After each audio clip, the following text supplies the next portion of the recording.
Straight ahead on 12 News, Ready, Set, Sell. We have insights in the housing market if you're thinking of putting your home up for sale.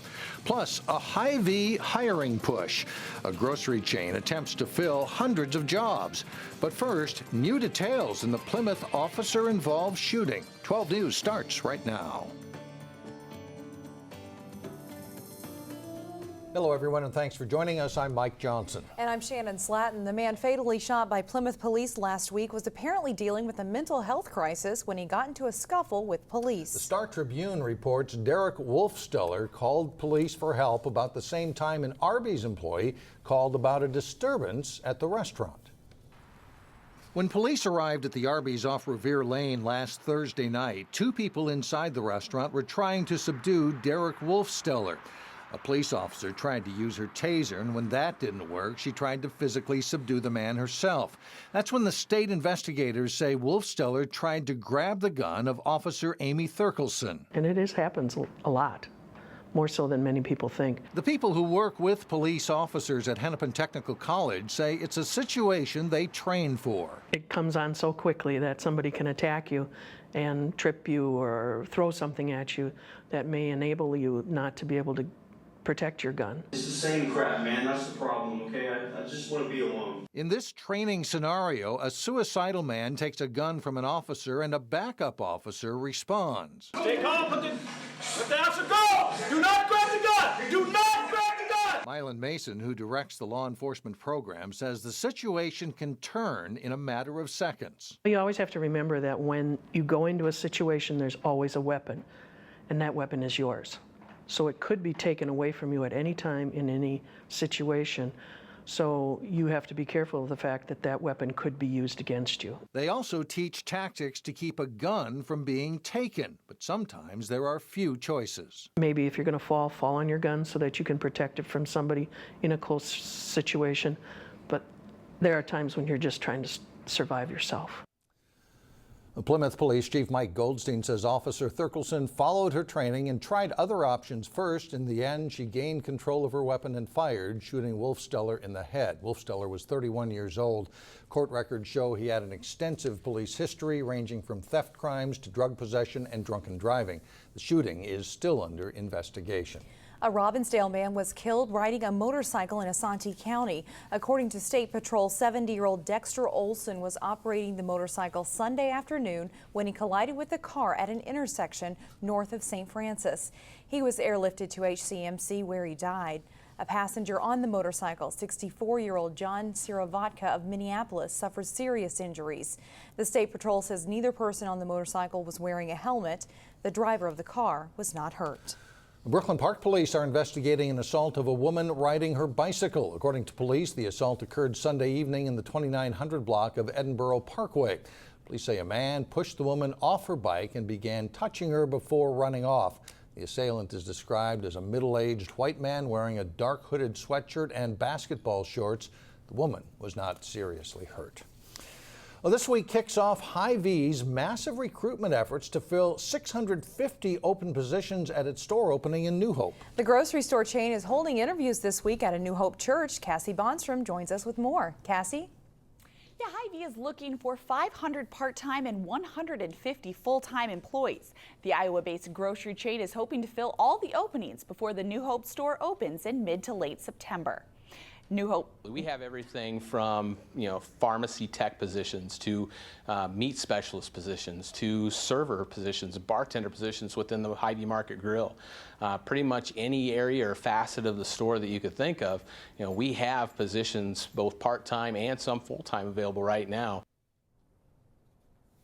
New Hope store director Tony Taylor says the new 90,000 square foot store will be open 24/7, and the large number of employees is standard for that size store. This week, interviewers will be meeting with candidates at New Hope Church off 169 and Rockford Road.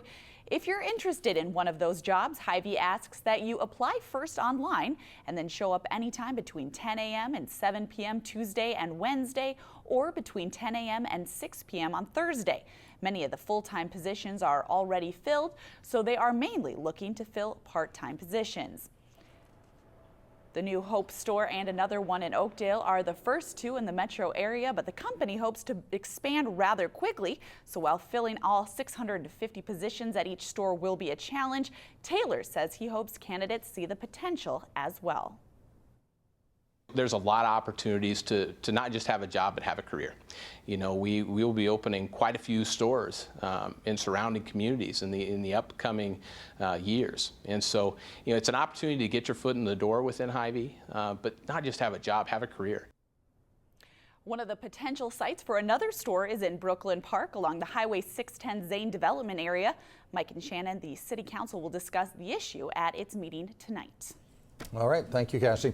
Home sales this summer have reached their highest level in a decade. June numbers are the highest the Metro has seen since 2005. But what does that mean for buyers and sellers? We tackle that question in today's Business Matters. Most obvious answer is it's a great seller's market. Because you've seen the stuff and the houses are selling good. Low Twin Cities inventory and high demand is good news if you are selling your house. I think it's a great market, and I think if you're a seller right now, that if you've been thinking about next year, this year, it makes sense to try to do something if it works out for you this year. Two reasons why more people are out to buy. Low interest rates are going up and boomerang buyers are back. Those are people that went through a hard time with short sales or foreclosures, that it's now been long enough for those people to come back into the market. If you are in the market to buy, expect a good house to have multiple offers after it goes on the market. Anytime you're putting an offer in the first week, especially the first few days, the odds are really good if you really like it that somebody else does as well. So the secret to getting what you want is being prepared when you go in. From a buyer standpoint, I would say more than ever you need to be prepared ahead of time. When you're facing other people, you need to make sure the pre-approval letters are something that aren't just recommended, they're mandatory. The numbers show sellers are getting about 98% of their asking price, with a typical home selling in about 66 days. Well, City Crews and Maple Grove are in the process of creating a digital map of the city's infrastructure. But in order to do so, they may have to poke around your property a little bit. City's Public Works Department is in the middle of a 3-year data collection project where crews and interns have to walk down every street in Maple Grove. The workers will stop to electronically document every fire hydrant, manhole, or other utility that's visible from the surface. Most of this work is done in the right-of-way, but the data collectors occasionally have to venture into people's yards to gather information on storm sewers, so they are asking residents not to be alarmed. So we want to make sure that we gather that data because it's important for drainage for your backyard. So if you see somebody, they should be respecting the easements and just walking straight into the yard, getting that shot and coming out. There's no photography or any other information being collected. The crews have already collected data on half of the city. The digital map will replace their existing database of paper maps. Well, coming up, our interview with former television news anchor Roxanne Battle. What inspired her to leave the business and write a book? And then later in sports, 3 local teams look to advance to the State American Legion baseball tournament. But first, jungle-like humidity on Tuesday. It'll feel like 100 degrees.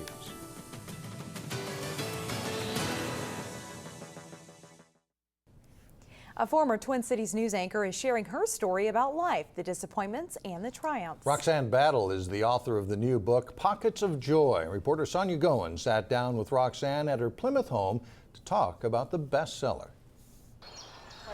This is my little slice of heaven. Roxanne Battle's backyard is tranquil and serene. It's very peaceful.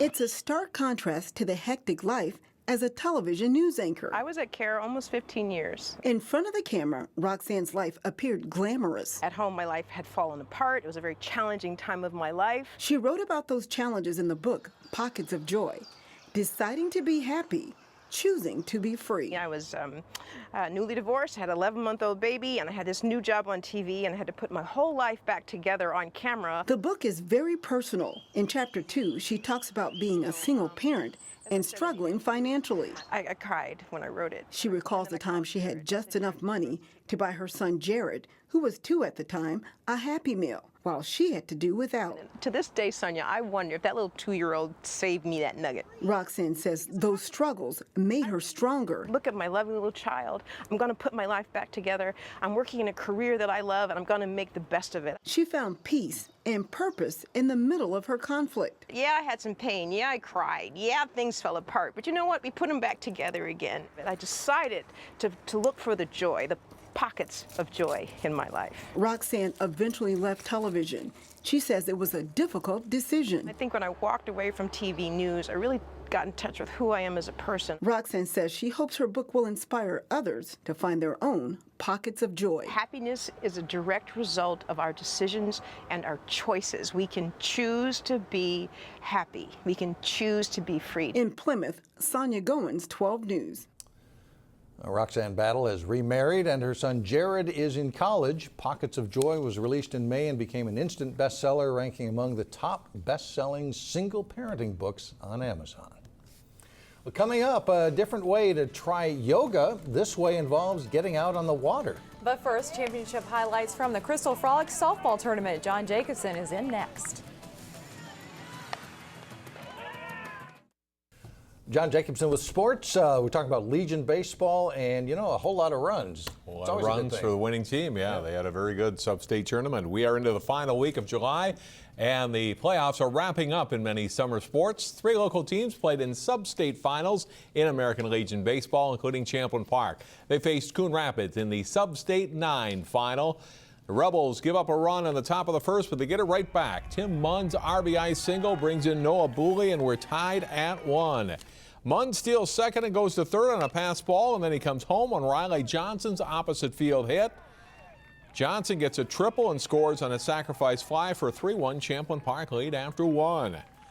Bottom of the third, Mario Zono comes through with a clutch 2-out hit that scores Derek Smith and Aaron Klepner. It's 6-1 Rebels after 3. To the bottom of the fourth, Klepner drops in a 2-out single to plate Eric Pearson for a 7-1 lead. The Rebels are solid in the field all day. They go on to the state tournament with a 10-2 victory. In Sub-State 4, Wayzata lost to Excelsior 4-0 in the first game of the title round, but they bounced back to shut out Excelsior 2-0 to take the title and advance on to state. In Sub-State 9, Maple Grove followed a similar route. They lost 8-0 to St. Michael Albertville, then bounced back to score a 9-4 win in the championship game. That was Sub-State 11. Maple Grove is headed to state. The state tournament starts Friday in Chanhassen, Chaska, Eden Prairie, and Edina. We'll have more on the local state qualifiers later this week on Channel 12. The Crystal Frolics softball tournament wrapped up Sunday evening. Mike in Lookout of Champlin, runner-up in the Duck Duck Days tournament the week before, looking for the title on the Frolics, facing MGK of New Hope, and MGK's Mike Stellmacher hitting a first-inning 2-run homer puts his team up 4-0. Mikan comes back when John Holmes singles to right to score Connor Knutson to bring them within 2 runs at 5-3. Mike Hosfield gets a hold of one for MGK and hits a home run. And his team's up 10-5 through 5.5 innings. But Mikan rallies to tie it with 3 runs in the 6th and 2 in the 7th. Tanner Jackson with a run-scoring single here. This game goes to extra innings. Top of the 9th, MGK's Evan Hogan slices a hit to left center. They score 2 runs in the 9th. They win 12-2 and then forces an if game in the double elimination tournament. So on to game 2 at Becker Park. And Mike in Lookout jumps out to an early lead. Opposite field triple here puts them ahead 6-1 through 2 innings of play. But MGK does all of the scoring after that. Kyle Moss with a base hit to score a run in a 6-run third. The big blast comes from Ryan Bonneman, who blasts a 3-run homer to right in the 4th. MGK rallies through the losers bracket Sunday to reach the final, and then they win the Frolics D Division Championship by a final score of 10-6. It can be one of the toughest shots in golf to execute. In this week's Channel 12 golf tip, Rush Creek's Aaron Jacobson talks about bunker play. We're here in the sand, and most of my students are scared of the sand, and I just want to give you a few tips in how to get out of here consistently. First and foremost, picking the right club. Too many people grabbing a pitching wedge or 9-iron and trying to pick it out of here. I would like to see a lob wedge or a sand wedge in here, something that's got some loft. Second, we want to learn to grip the club normal and then open the club face up about 10 degrees. We're going to draw a line behind the ball. You can see I've already drawn the line here, about 2 inches behind the golf ball. And what we're going to use that line for, we're going to draw that line to the middle of our stance. We're going to have the club face open. We're going to take some swings about shoulder high to shoulder high, and we're going to throw the sand out onto the green. If you can just get yourself to hit that line in your practice, what you're going to find is if you pick something behind the ball, because you can't actually draw the line when you're out on the golf course, you'll hit behind the ball and the ball will pop out every time. So let's go ahead and try this. So we'll open that club face, ball centered, back, and through. Make sure to follow through, and you'll get out of the sand more consistently. Now that was from a good lie. Let's take another golf ball and let's bury it in the lip of the bunker. Terribly tough shot. This is going to be a bit different. We're not going to open the face like we did on the normal sand shot. We're actually going to close it and put the ball off our right toe, and we're going to make more of a chopping motion where we don't even follow through. So pretty simple shot, back, through, ball pops right out of there. It's not about trying to make the perfect shot. It's about getting it out, getting it on the green, 2-putting from there. Use these tips to help you get out of the sand from normal or more difficult lies. Thanks, Aaron. Another tip next Monday. Also, congratulations to the Robbinsdale 10-11-year-old Little League team. They win the state tournament yesterday in Duluth. A lot of people very excited about that. They're great. Very nice. All right, Nice thanks, story. John. Thanks, John. Still ahead, a yoga routine that's a good workout and maybe a touch scary. We hop on our paddle boards for a little muscle refinement and relaxation next.